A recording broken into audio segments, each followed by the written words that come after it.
Hi guys, this is EBPMAN with tabletsforme.com, and today we're going to be taking a look at the Samsung Galaxy Note.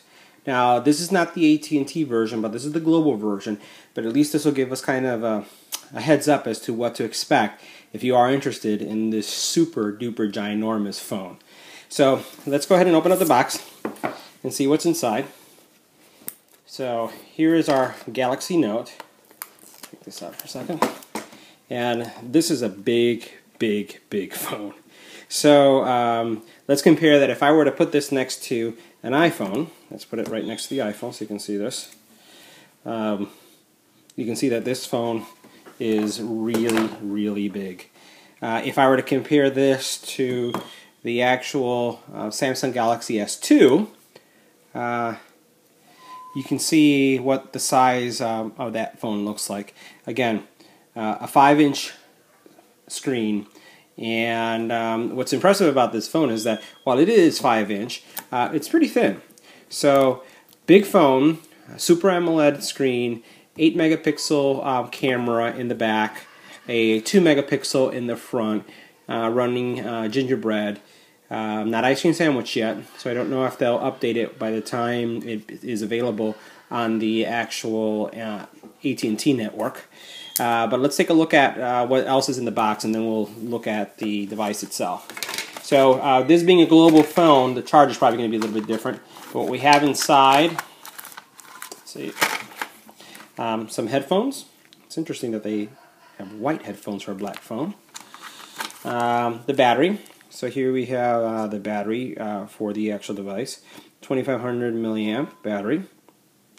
Okay. We have the charging cable, okay, and sync cable. And then we have, it looks like we have some extra gels or earpieces for the actual headset. That's kind of different. I don't know if that will be available in the US version as well.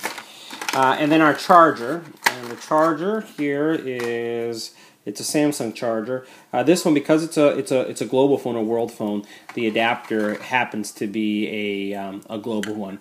We won't need this because it's just a standard USB, so we'll be able to use that with a standard USB. Let's take a look at what the back looks like. So I'll take this out. Very similar to the Galaxy Nexus, the back. Again, it's made out of I guess plastic that seems a little bit flimsy, but tends to hold up well as you use them. So it's a plastic cover. And on the back, what you'll see here is we have our SIM card and also our micro SD card. So this device does support up to 32 gig SD. This happens to be a 16 gig phone. You have your power right here. Let's see what's under here. You have your camera, right? Your speaker. You have a little push button right here, very similar to the iPad and iPhone. You have another speaker in the back, right? Let's see what else we got. We have our micro SD or micro USB cable here. And then something that comes with this phone, oh, there it is the stylus. So we have a stylus as well. So this is the Samsung stylus. So it kind of takes us back to the Palm Pilot days where phones had styluses. The headphone jack I failed to mention is also on the top, which is nice. I really don't care so much for the Galaxy Nexus where it has in the bottom. So let's go ahead and put in the battery, and we'll power this up and see how it looks. So I won't put a SIM in there. I don't need one right now just to power it up. So we'll go ahead and put that in.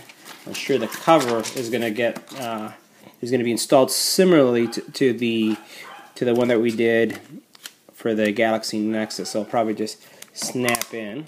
Yep, which it does. And let's power it up and see what it looks like.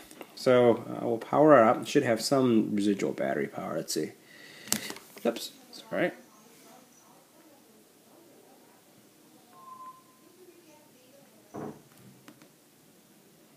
There it is, powering up.